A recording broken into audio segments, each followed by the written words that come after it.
दोस्तों, कानून हो या समाज, सरकारें हों या न्यायिक सिस्टम, ये सब उन्हीं की मदद करते हैं जो अपने अधिकारों को लेकर जागरूक हैं।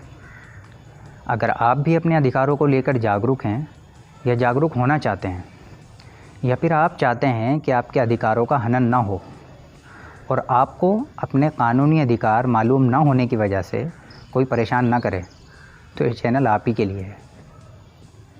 दोस्तों, ये इस चैनल पर पहला वीडियो है जिसका मकसद आपको ये बताना है कि यहाँ पर किस तरह के संवैधानिक और कानूनी अधिकारों की बात हो।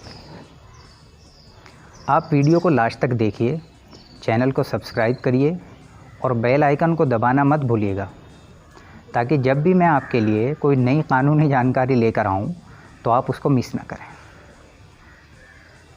तो आइए दोस्तों, वीडियो को शुरू करते हैं।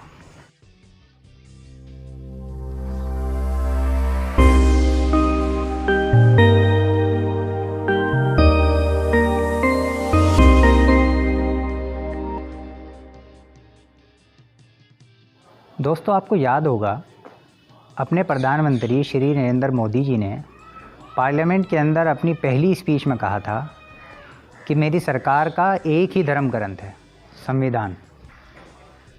आपने देखा होगा कि गवर्नमेंट हो या अपोजिशन या फिर कोई भी पॉलिटिकल पार्टी, बहस लोकसभा में हो या राज्यसभा में या फिर किसी न्यूज़ चैनल पे, सभी जगह एक ही बात होती है कि देश संविधान से चलेगा। दोस्तों, इस मुल्क का नागरिक होने के नाते ये हमारा अधिकार भी है और ड्यूटी भी कि हम जानें कि संविधान क्यों बना, ये देश चलाने के लिए इतना इम्पोर्टेंट क्यों है, इसके हिसाब से अल्पसंख्यक कौन होता है, पिछड़ी जातियां कौन होती हैं और इन सब के किन अधिकारों की बात इसमें की गई है। ये नागरिकता के बारे में क्या कहता है और नागरिकता पर आए नए कानून CAA को लेकर इतना विरोध क्यों है। आपके ऊपर लागू होने वाला कोई भी कानून कैसे बनता है, सेंटर और राज्य सरकारों के कानून बनाने को लेकर क्या इख्तियारात हैं, किसी भी नए कानून को कब और कैसे सुप्रीम कोर्ट या हाई कोर्ट में चैलेंज किया जा सकता है। इसके अलावा राष्ट्रपति का चुनाव बाकी सभी चुनाव से अलग कैसे होता है, सरकारें कैसे बनती और गिरती हैं, कब MP या MLAs की सदस्यता रद्द की जा सकती है, जैसे अभी राजस्थान में चल रहा है। शायद अगला वीडियो इसी पे होगा। देश में इमरजेंसी या राज्यों में राष्ट्रपति शासन कब और क्यों लगाए जाते हैं, आपके किन अधिकारों का हनन होने पे आप डायरेक्ट सुप्रीम कोर्ट या हाई कोर्ट जा सकते हैं, संविधान की और भी बेसिक जानकारियाँ जो आपके लिए महत्वपूर्ण हैं और आपकी रोज़मर्रा की ज़िंदगी पर असर डालती हैं। ऐसे ही दोस्तों, क्रिमिनल लॉ में आपके क्या अधिकार हैं, जैसे FIR किस पुलिस स्टेशन में कराई जा सकती है। ट्रेन में आपका सामान सपोज़ कीजिए चोरी हो जाता है, तो FIR कहाँ पे कराएं। पुलिस FIR नहीं करती तो आपके क्या कानूनी अधिकार हैं। आपने कोई क्राइम नहीं किया, लेकिन दुश्मनी में या किसी और वजह से आपके ख़िलाफ़ FIR हो जाती है, तो अब आप क्या करें। पुलिस बग़ैर किसी वजह के आपको गिरफ़्तार कर लेती है, तो आप उसके ख़िलाफ़ क्या एक्शन ले सकते हैं। कब एक अपराध की सज़ा दोगुनी हो सकती है और कब किसी की जान लेना भी अपराध नहीं होता। कब किसी आतंकवाद के केस में भी ज़मानत हो सकती है और कब किसी छोटे अपराध में भी नहीं। पुलिस के गिरफ़्तार करने पर आपके क्या क्या कानूनी अधिकार होते हैं। केसेस निपटाने में कोर्ट को इतना टाइम क्यों लग जाता है। लेट FIR होने का केस पर किस तरह का असर पड़ता है और कोई अपराध होने के कितने दिन बाद तक FIR कराई जा सकती है। ऐसे ही लूट, चोरी, डकैती, इन सब में कानूनन क्या फ़र्क होता है। आपके किसी अपने का सपोज़ कीजिए एक्सीडेंट हो जाता है और हॉस्पिटल पुलिस केस कहकर मरीज़ को भर्ती नहीं करता, या फिर डॉक्टर की लापरवाही से पेशेंट की मौत हो जाती है, तो आप क्या कर सकते हैं?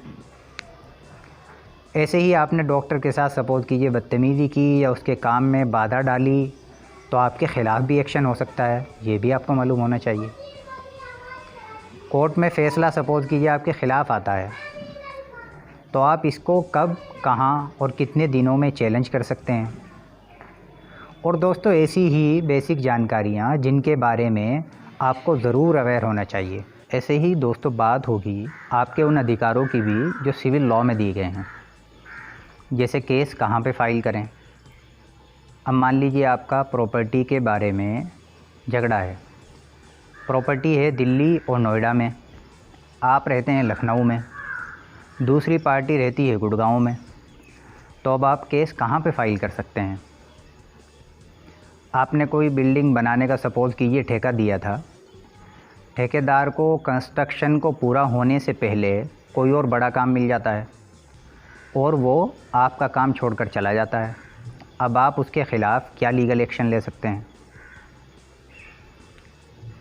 किसी ने आपको नकली चेक दे दिया या उसके अकाउंट में सपोज़ कीजिए पैसे ही नहीं थे, अब आप क्या करें? कोर्ट आपका पक्ष सुने बगैर आपके ख़िलाफ़ कोई फ़ैसला न ले, इसके लिए आपको क्या करना होता है? आपका किसी प्लॉट के मालिकाना हक़ को लेकर झगड़ा है। अब आपको अचानक मालूम होता है कि दूसरी पार्टी ने उसमें कंस्ट्रक्शन शुरू कर दिया, तो अब आप क्या करें? आपके खाली पड़े मकान या ज़मीन पर किसी ने कब्ज़ा कर लिया, तो अब आप क्या करें? कब सिविल केसेस में भी आपकी गिरफ़्तारी हो सकती है? गवर्नमेंट के ख़िलाफ़ केस कैसे फ़ाइल किए जाते हैं? कोर्ट के नोटिस पर आप सपोज़ कीजिए नहीं जाते हैं, तो आपके ख़िलाफ़ क्या एक्शन हो सकता है? आपके पास पैसे नहीं हैं, तो फिर आप वकील कैसे करें? सपोज़ कीजिए आपने अपनी प्रॉपर्टी गिरवी रखी थी, आपने लोन का पैसा दे दिया लेकिन वो प्रॉपर्टी नहीं देता है, तो अब आप क्या करें? किराएदार के मालिकाना हक़ को लेकर क्या क्या अधिकार हैं? किराएदारी के हमेशा एग्रीमेंट 11 महीने के क्यों होते हैं? ऐसे ही पार्टनरशिप, ट्रस्ट, सोसाइटीज़, ये सब क्या होते हैं, क्यों बनाए जाते हैं और इनका रजिस्ट्रेशन कैसे कराया जाता है? कोर्ट का फ़ैसला सपोज़ कीजिए आपके ख़िलाफ़ आ जाता है, तो अब आप कब, कैसे और कितने दिनों के अंदर इसके ख़िलाफ़ अपील फ़ाइल कर सकते हैं? इसके अलावा दोस्तों आपके फैमिली डिस्प्यूट, तलाक, दहेज, वसीयत, प्रॉपर्टी का बंटवारा, इन सब के बारे में भी बात होगी।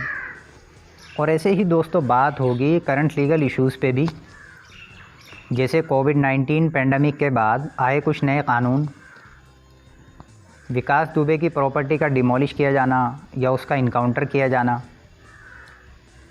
सुप्रीम कोर्ट का आईपीसी की धारा 377 और 497 को असंवैधानिक डिक्लेयर करना, हरियाणा सरकार का नया कानून जिसके हिसाब से वहाँ पर प्राइवेट जॉब में 75% रिज़र्वेशन सिर्फ हरियाणा वासियों का ही होगा, सामान्य जाति के ऊपर एक नया कानून जिसके हिसाब से सामान्य जाति को भी 10% आरक्षण मिलेगा। राजस्थान में जो अभी पॉलिटिकल क्राइसिस चल रहा है उस पर दल बदल कानून, अपना संविधान इसके बारे में क्या कहता है, और इसी तरह के अदर करंट लीगल इश्यूज़ पे भी बात होगी। तो दोस्तों इस वीडियो को देखकर आपको ये अंदाज़ हो गया होगा कि इस चैनल का मकसद आपके लिए मुश्किल कानूनी जानकारियों को आप ही की आसान ज़बान में मुहैया कराना है। तो मिलते हैं दोस्तों अगली वीडियो में आपके लिए एक नई कानूनी जानकारी के साथ।